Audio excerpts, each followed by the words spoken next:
Welcome back to my YouTube channel.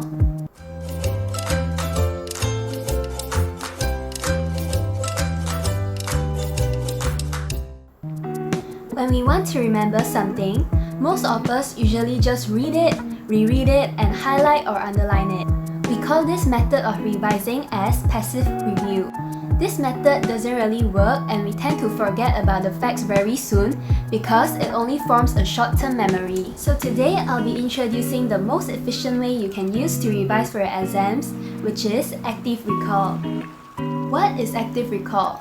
Active recall is basically a process of remembering information. Based on research, it is the most efficient way of moving an information from short-term memory to long-term memory so that you can draw on it again when you need it. So let's get into the video and show you guys how I use this active recall method to do my revision for previous examinations. The first step of my revision is that I will do the passive review method by going through my reference book while underlining or highlighting it. Although I said passive review does not work just now, you should still do this before you kickstart your main revision, but only for one time, so that you will be clear of what topics are there in that chapter. While you are reading, also try to remember the content because this will help you in your next step. After you complete reading one topic or chapter, close your book, take out a pen and paper and start writing down whatever you can remember from the topic. This does not have to be neat and tidy, you can just simply scribble however you like on the paper. You can also draw mind maps for this step so that your thinking will be in a more structured manner. When you finish writing everything you remember from that topic, now take out your book or notes again. Compare what important points you have missed out or what did you completely forgot.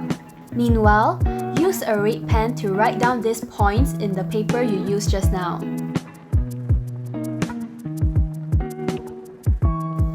After that, you can take a short break and repeat from step 1 all over again. This time, make sure you write everything including the ones you wrote in red just now. Then, check and mark yourself again.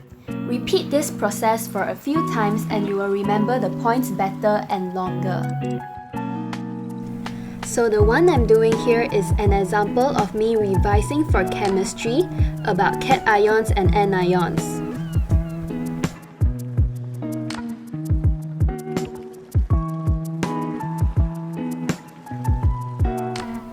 For physics, I usually start off by referring to the answers of each essay questions. After that, I will close the book and start writing down whatever I remember about each essay questions. I try memorizing point by point according to the process so that it is easier for me to understand and I will not miss out any points. This method is very useful and effective for subjects that have tons of stuff to remember or maybe science subjects that have many processes to deal with.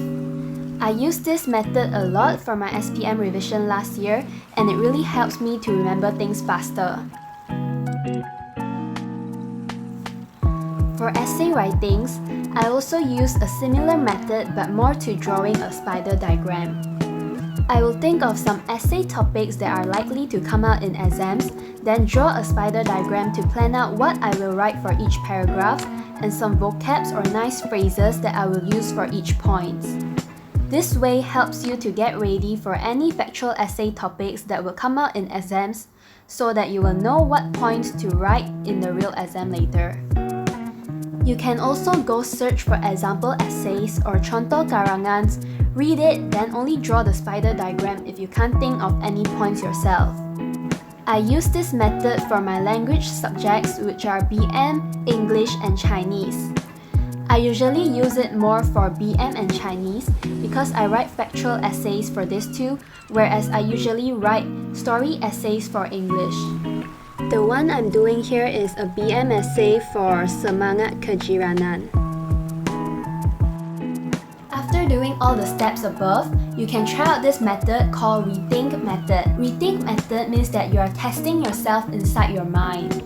If you have done the steps above, you will now have an image in your mind about the spider diagram or the messy handwriting of what you have wrote on your paper whenever you think about that certain topic. So right now what you can do is close your eyes and try to recall it without looking it up in your notes or books. If you can successfully do so, congratulations, and you're on the way to ace your exams. If not, look it up, learn it, and try again. And the cool thing about this method is that no one will know you are actually revising, and they might just think that you are daydreaming. Do remember one important thing is that this active recall method is not a one-time thing, and you must practice the spaced repetition, which means repeat in intervals in order to make this into a long-term memory. For example, once you manage to get everything correct when writing whatever you remember about that certain topic without referring to your textbooks or notes, come back to the same topic after 3 hours or maybe the next day to test yourself again, or else you will tend to forget it soon. The last way of active recall is by teaching someone else. Try helping your friend to learn concepts. When you are teaching, you are usually just going off your memory and explaining everything in the simplest term. This helps in the test because you learn how to answer questions in your own words. And no doubt, you can understand and remember the concepts easier. So that's mostly how I use the active recall method to revise for my examinations, and hope you guys find this video helpful. I know that most of my juniors are having exams soon, and SPM students are also having your trials and SPM in a few months, so do try out the methods above and good luck for your exams! Don't forget to like this video and press the subscribe button. Comment down below what problems you face when you are revising or studying, and I will be sure to answer them. Thanks for watching this video and staying till the end. Bye!